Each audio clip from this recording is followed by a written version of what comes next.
Hello everyone. तो आज twin flame के बारे में बात करेंगे। ये चैनल पे सारी ट्विन फ्लेम की एनर्जीज जो है वो डालूंगी मैं। ये फर्स्ट वॉइस ओवर रहेगा ट्विन फ्लेम के ऊपर। ऐसे ही बनाते जाऊंगी।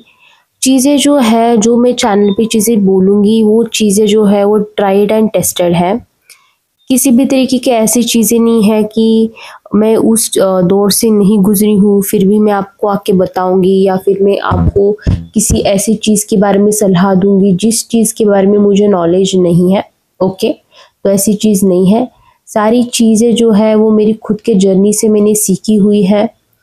यूनियन कंप्लीट करने के बाद की जो स्टेज है, उस पे रह के मैं आपसे ये बात कर रही हूँ, और मैं चाहती हूँ कि जितनी भी ट्विन फ्लेम्स यहाँ पे है, जितने भी डिवाइन फेमिनाइन मैस्कुलाइन जो अवेकन्ड है, जो चाहते हैं कि उनकी जर्नी आगे बढ़े, तो मैं उन सब लोगों को गाइड करने के लिए यहाँ पे हूँ। ओके, मैं मेरा बेस्ट दूंगी कि आप सब लोगों को अच्छी से अच्छी इंफॉर्मेशन ये चैनल के थ्रू मिल पाए, एंड आप आपके जर्नी में ग्रो करें। तो आप ना कमेंट सेक्शन में मुझे बताना कि आपके लिए यूनियन का मतलब क्या है, रीयूनियन का मतलब क्या है, तो मैं समझ पाऊंगी कि आप इस जर्नी के बारे में अभी फ़िलहाल कितने आगे तक, कितने हायर लेवल तक आपकी सोच कितनी आगे तक बढ़ चुकी है। उससे ये भी पता चल जाता है कि कितने लोगों ने लेट गो किया है, कितने लोग लेट गो कर पाए हैं। ओके, तो ट्विन फ्लेम एक ऐसी जर्नी है जिसमें रियूनियन का जो मतलब होता है वो ये होता है कि लेट गो करना।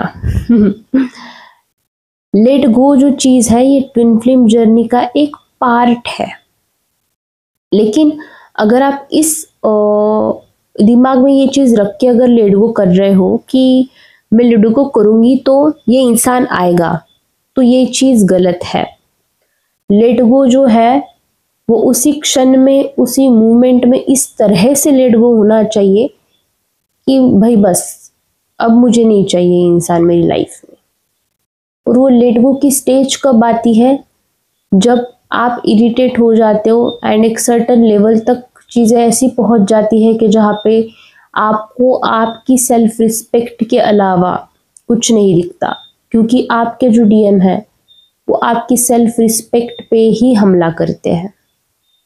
डिवाइन फेमिनाइन जो होती है वो एक बहुत ज़्यादा पॉजिटिव सोल्स होती है, एंड डिवाइन मैस्कुलाइन जो होते हैं वो कैसे समझाऊँ, एक दिन है तो एक रात है। डिवाइन फेमिनाइन जो है वो रोशनी है, और डिवाइन मैस्कुलाइन जो है वो अंधकार है। तो डिवाइन फेमिनाइन्स उनकी ज़िंदगी में रोशनी लेके आती है। बहुत सारी चीज़ें मुझे आपको बताने के लिए मेरे पास बहुत सारी, बट ये चैनल को किस तरीके से रिस्पॉन्स मिलता है उस चीज़ पे भी सारी चीज़ें डिपेंडेंट है कि मैं कितना शेयर कर पाऊँगी। बट अगर मैंने यहाँ पे नहीं डाला, अच्छा रिस्पॉन्स नहीं मिला, तो of course I will upload to my main channel. Okay, क्योंकि नॉलेज देना इम्पोर्टेंट है, कितने व्यूज़ आ रहे हैं वो इम्पोर्टेंट नहीं है। क्योंकि कैसा होता है, मैं इस पे करूँगी तो 30 ही लोग देखेंगे, बट मैं उस पे करूँगी तो 3000 लोग देखेंगे। यहाँ पे ना मुझे आपको करंट एनर्जी बतानी है नेक्स्ट वीक की।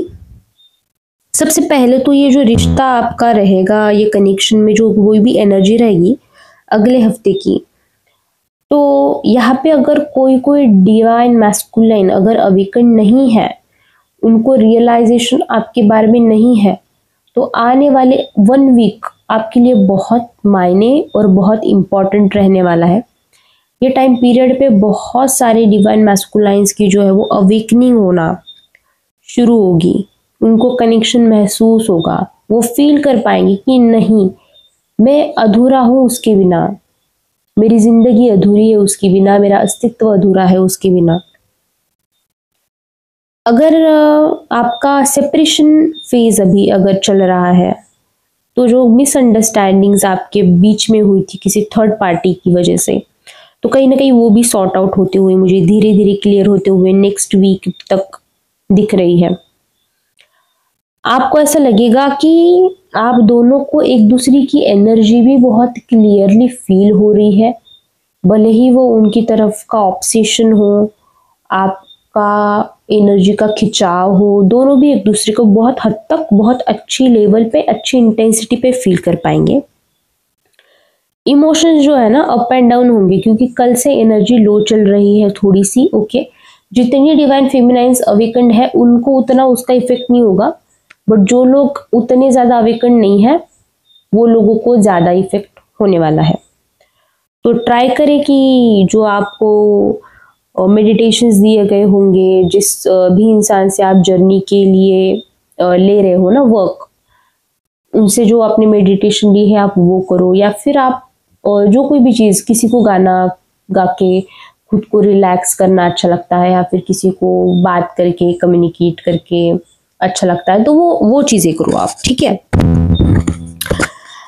अभी नेक्स्ट जो है ना इनर वर्क के बारे में बात करना चाहूंगी नेक्स्ट वीक के लिए। आप दोनों का कनेक्शन में फिलहाल हीलिंग की ज़रूरत है, तो किसी ऐसे हीलर को देखो जो अच्छे से हीलिंग करता हो, ओके, जिसकी एनर्जी आपसे मैच करती हो, एंड उनसे एटलीस्ट लव हीलिंग लो। मैं भी हीलिंग्स करती हूँ, आप मेरे मेन चैनल पे जाके चीज़ें देख सकते हैं। एंड अगर ये वीडियो मैं मेन चैनल पे डाल रही हूँ तो आप पोस्ट के सेक्शन में जाके रिव्यूज चेक करना, मुझसे किसी और से कहीं से भी आपको हीलिंग की ज़रूरत है, ठीक है। अगर किसी को रेकी वगैरह आती है तो वो खुद को हील करे। पुराना जो आपका फियर है वो ट्रिगर होगा ये टाइम पीरियड पे, तो खुद को आपको समेटना है। ट्रिगर है ये जानना है, अवेयरनेस में रहना है, कॉन्शियसनेस में रहना है। आपकी कमजोरी या आपकी स्ट्रेंथ बनते हुए मुझे नेक्स्ट वीक में दिख रही है। अभी मेन चीज पे आते हैं। मेन चीज ये होने वाली है कि कम्युनिकेशन आपका आपके डिवाइन मैस्कुलिन के साथ होने के बहुत ज़्यादा चांसेस यहाँ पे आ रहे हैं। और अगर आप कम्युनिकेशन में भी हो तो नेक्स्ट वीक का कम्युनिकेशन बहुत ज़्यादा इम्पॉर्टेंट रहने वाला है। हो सकता है कि वो कम्युनिकेशन आपके रिश्ते को एक नया मोड़ दे दे, आपके जर्नी को एक अलग तरीके की डायरेक्शन में लेके जाए, अलग तरीके का फेज आपका कनेक्शन में शुरू हो। बहुत लोगों को गुड न्यूज़ है, बहुत लोगों को नेक्स्ट वीक में हो सकता है कि अगर आप अवेकन्ड हो, आपने खुद पे अच्छे से वर्क किया है, तो नेक्स्ट वीक में आपको कमिटमेंट मिलने के चांसेस है, क्योंकि सितंबर शुरू होने वाला है। और सितंबर, नवंबर एंड दिसंबर, राइट, हाँ ये 3 महीने जो है, मैं कंफ्यूज हो गई guys, sorry, October and November, सितंबर, अक्टूबर, नवंबर में बहुत लोगों की अवेकनिंग होती है, जैसे आपको पता ही होगा। बहुत लोगों की कमिटमेंट एंड रियूनियंस होते हैं, तो ध्यान रखना है, लेट गो की एनर्जी में रहना है। अगर आपको लग रहा है कि डिवाइन कुछ संदेश दे रहे हैं एंड डिवाइन आपको ये बता रहे हैं कि आपके डीएम से जाके बात करो, तो करो। अगर आपको ये हो रहा है कि मैं ईगो में रहूँगा, वो सामने वाला इंसान ईगो में रहेगा, यही सारी अगर चीज़ें चल रही है, तो खुद का ईगो थोड़ा सा लो करो, 3D में उनसे कनेक्ट करो। एंड अगर आपका उनसे बात करना नामुमकिन है तो 5D में उनसे बात करने की कोशिश करो, ओके। यूनिवर्स की इस तरफ से आपको एक साइकिक मैसेज ये आ रहा है कि सारी चीज़ें जो है वो मेरी मतलब डिवाइन की प्लानिंग के अकॉर्डिंग हो रही है। आपकी जर्नी को आगे डिवाइन ही लेके जा रहा है। आपके रास्ते में जितने भी लोग, situations, triggers, bad phase, good phase जितने भी डाले जा रहे हैं वो सारी मेरी प्लानिंग है। आपको मुझ पे और आपके कनेक्शन पे ट्रस्ट बना के रखना है। जो लेसन्स आपको पास्ट में मिले हैं उन्हें एक्सेप्ट करना है, ओके। एंड ये यूनियन जो है आपका आसान करेगी। ट्विन फ्लेम का एक यही बेसिक रूट है कि पास्ट में जो भी चीज़ें आपको सीखने को मिली है वो चीज़ों से आप सीखे एंड फ्यूचर में भी उसको आप अपनी लाइफ में लाए, प्रैक्टिकल एक्शंस में लाए। तो ये थी करंट अपडेट। मिलते हैं नेक्स्ट अपडेट में, और कमेंट सेक्शन में ज़रूर बताना कि कैसी आपको वीडियो लगी, so I can make more videos about twin flame journey, okay. And thank you so much guys, bye.